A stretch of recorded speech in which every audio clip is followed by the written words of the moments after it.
Welcome back to my YouTube channel. Aintree is over. The Aintree Festival is over. Are we surprised with the results? And I'm not talking about the Grand National here. The big one, the Aintree Hurdle. We're going to get to that later in the video, right? But this video is dedicated to the weekly review of my private horse racing service. How we got on, the winners, the losers. Transparency is key, especially in this space, okay? So, we're going to start off with the weekly review, and then we'll get on to the Aintree Hurdle, the Grand National at the end, okay? So stick around for that. It's going to be good, right? So, the 2nd of April, Wednesday, right? 6:45, Gowran Park, Lord Talbot, 12-1, SP 10-1. All clients back this. Attempting to make all, was taken on early by Latan, the Hogan runner, and it was race over.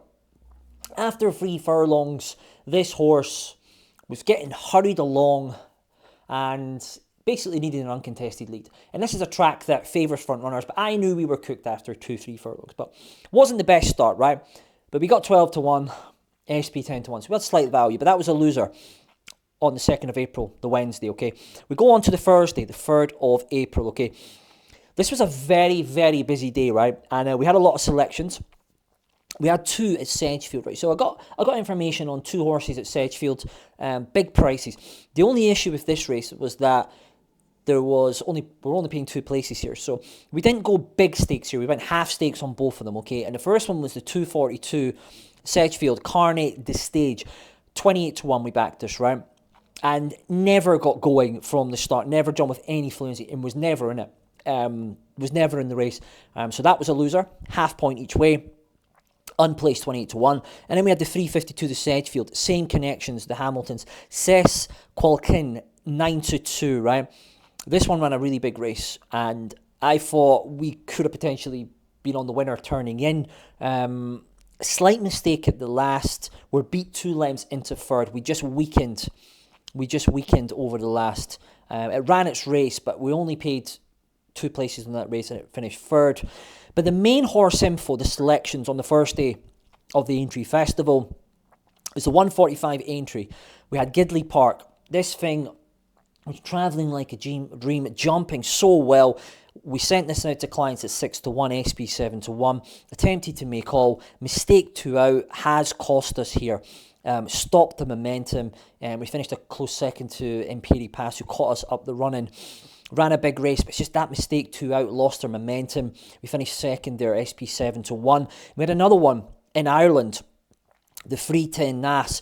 I got this from my Gordon Elliott contact, a very good contact in Ireland. It's Cashedale Lad. We backed this at 17-2. SP 11-1 was very weak on the show. Attempted to make all, like Gidleigh Park. And again, just a mistake at the last cost us. Finished a close second. We have had a lot of seconds over the last 2 weeks. A lot of seconds, a lot of places, a lot of near misses. But the thing is, regardless of the price that we're putting up selections, they're all kind of ridden the same way. 50-1, 20-1, 5-1. They're all trying, okay? They're all triers. But we were a bit unlucky. But we had one more at Aintree, right? And we didn't get a second here. We got a winner. So in the 515, the Aintree, the bumper, right? We had SEO LINN 9-4.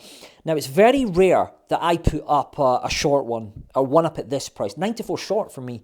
Not even money, none of that. But I had information back in February that this was a very, very smart horse, and she was working very well at home.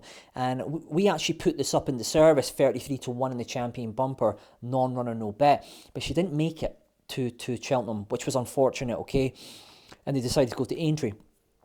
Now, normally we would let this one slide, but the feedback that I had received from my contact in Ireland was that she'd been working with 9,500 flat horses and she'd been putting them away comfortably. So we had to play. She'd improved since February. And it really was a steering job for Billy Lee and Paddy Toomey. One easily clients were on. So we had a really nice 9-4 winner on the first day of Aintree on the Thursday. And then we go on to Friday, the 4th of April. We started off at Aintree again, the 220. We had Tintin, Fergal O'Brien's. We backed this one at 16-1, SP 10-1. Was really strongly supported at the bottom of the weights. again, connections were on. Very keen and weakened out of things late on. Did look like the writing was on the wall, 3 out. Just weakened out of it. But these big handicaps at Aintree are very, very competitive. We had one more. We had two more on Friday as well. We had a really nice winner at Bath, the 525. We had Jimmy Mark, 6 to 1. I got this from my top Newmarket contact. 6 to 1, SP 7 to 2. This horse, the information was this horse would win, well ahead of his mark, and had a ton in hand. Kieran O'Neill produced this lovely late on to win ahead. And this is what we want. This horse had so much in hand. All the clients were on. And as I say, I initially thought this horse wouldn't settle and pull so hard, but it's just because the horse had so much in hand, had a stone in hand, is what I've been told. But that was a lovely winner for clients, 6 to 1. They've all had it off. Everybody was on this. It won easily at Bath. And we had one more at Wexford in the 530, again from my Gowran Elliott contact. What's Up Darling? And we backed this one at 11 to 2. SP 100 to 30. So this was very well supported in the market. It didn't jump with any fluency and finished third. So each way money was landed there. But it was a really good day on the Friday again. We had a 6 to 1 winner and we had an 11 to 2 hitting the places. So profit again. So that's two comfortable days profit. We done very, very well. And then we get on to Saturday, the 5th of April. Top Northern contact gave me one at Newcastle, the 205. She's a Rocco, 14 to 1. Was very weak, SP 28 to 1. Travelled like a dream. Connor pushed the button, turning in. And she did find initially, but she weakened quite quickly out of it. She's a horse that doesn't find a lot for pressure. But, as I say, she travelled very well. She was put in the race by Connor. She just wasn't good enough, and she didn't find a lot for pressure.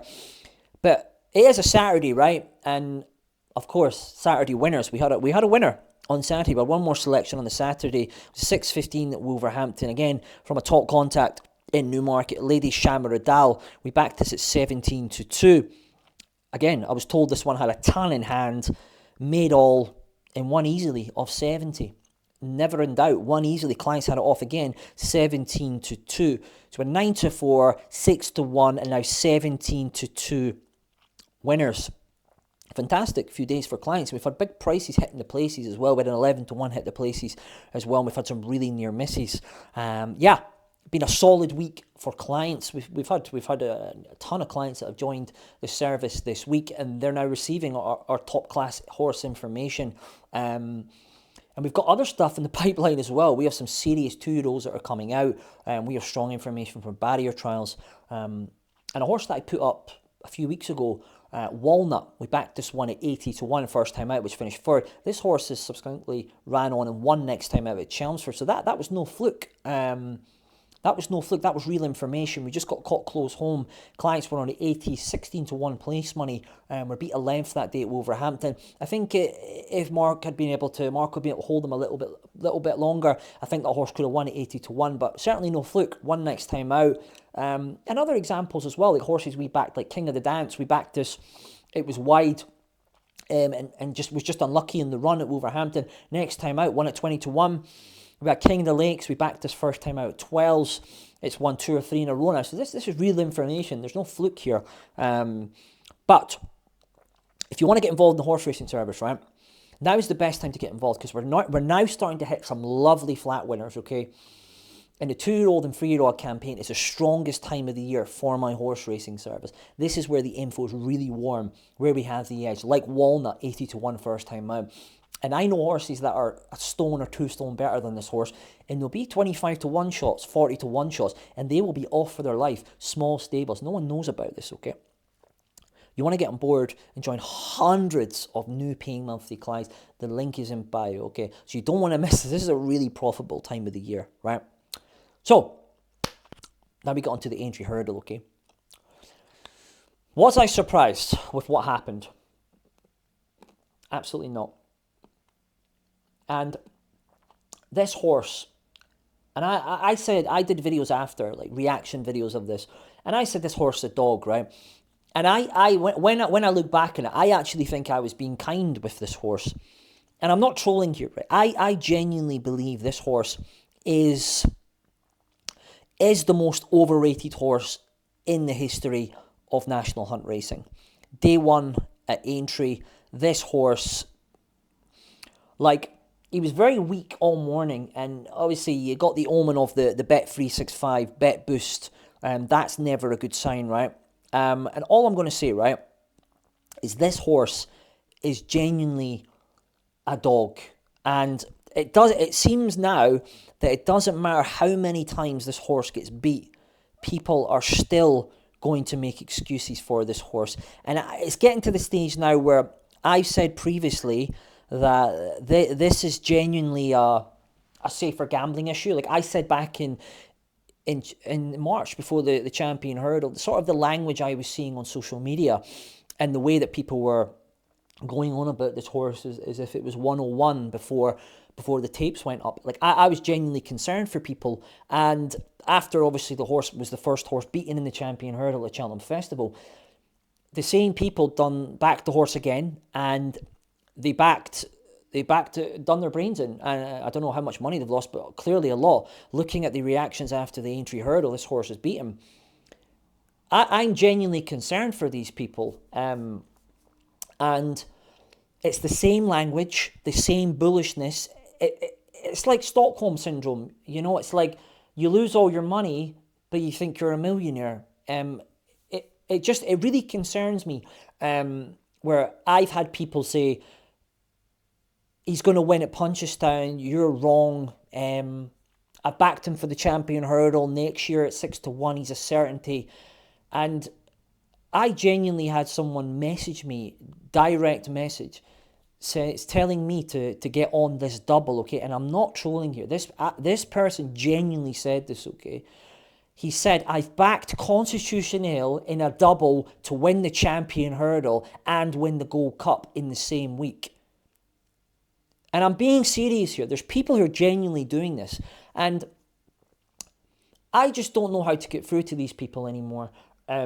Sometimes you just have to accept in life that people aren't going to change, and they're just destined to be losers. And listen, there's no other word for it. Like, these people are losers, serial losers. You do it the first time, okay, you learn from your lesson. You do it your second time, you're clearly an idiot doing the same. And if you're going to back him at Punchestown or as a 9-year-old next season, listen, mate, like, it's time to self-exclude, you know. And don't come back at me if he wins a novice chase at 1-50 saying, hey, I told you so I was right. Listen, man, like, it's time to self-exclude. And also, before the Aintree Hurdle and the Cheltenham Festival, I seen a lot of things on social media from people that were hyping this horse up, hyping him up, saying that, again, this gaslighting that this horse was better than Arco, better than Istabrack, better than Hurricane Fly, right? And I kind of blame these institutions, media outlets, that are lying to people, like straight up lying. I mean, he's beat Brentford Hope by 3 lengths, and he's nearly went at the last, and then he's fell at Cheltenham, and then he's fell at Aintree. These people are lying to you. These are misinformation campaigns, and companies like I've been very concerned with Odds Checker, the language they're using around this horse and enticing people in, and obviously the people that are on there giving out racing tips.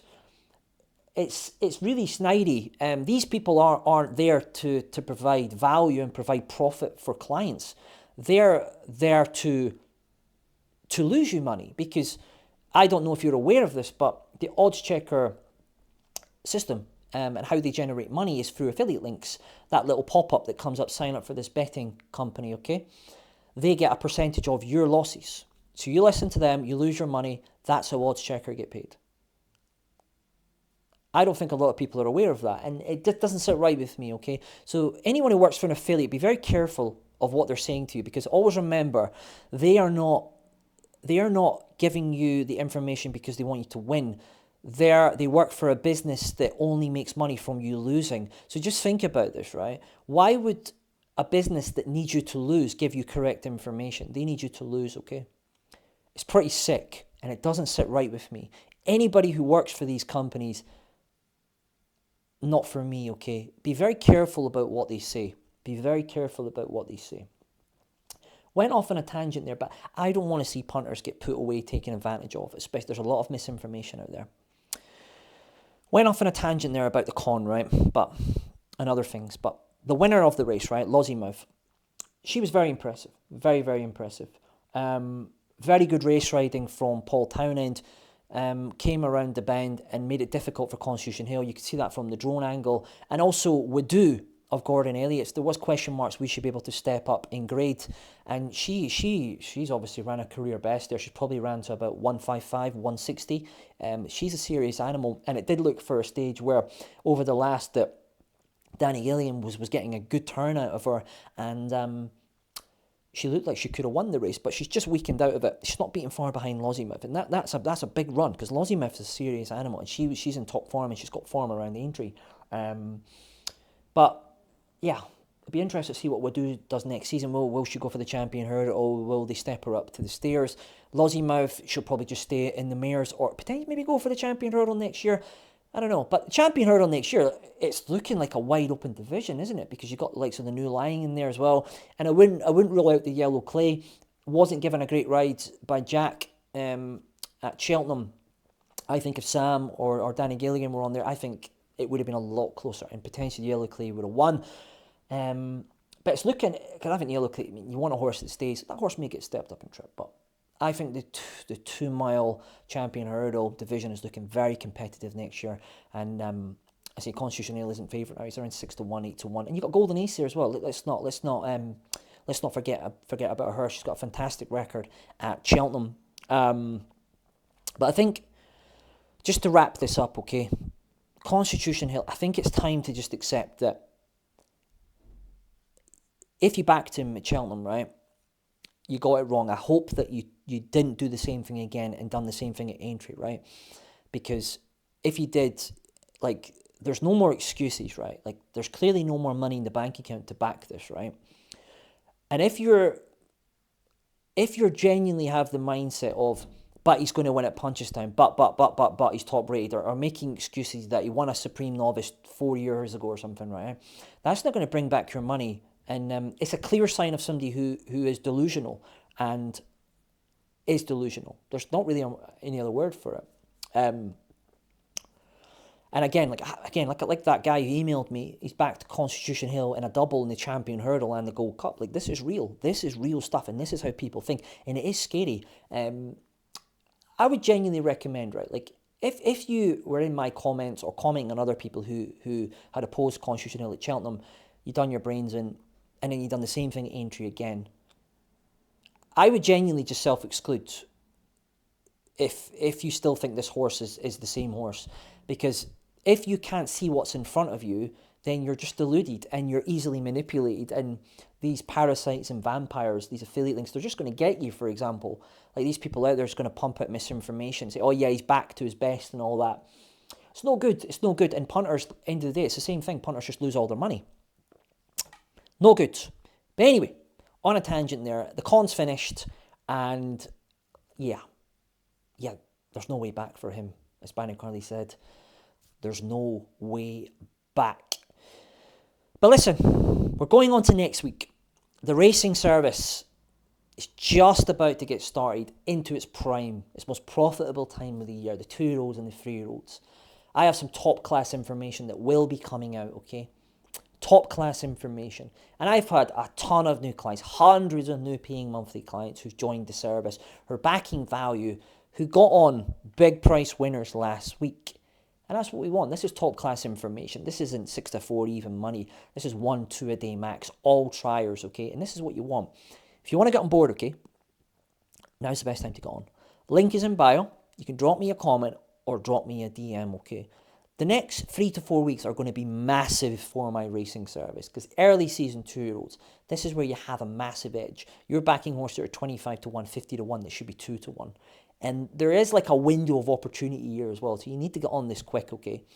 So link in bio, drop me a comment or drop me a DM, okay? And also, like, subscribe, and follow this page for all my latest content and offers, okay? And I will be in touch soon with another couple of huge prize winners, okay? Good luck.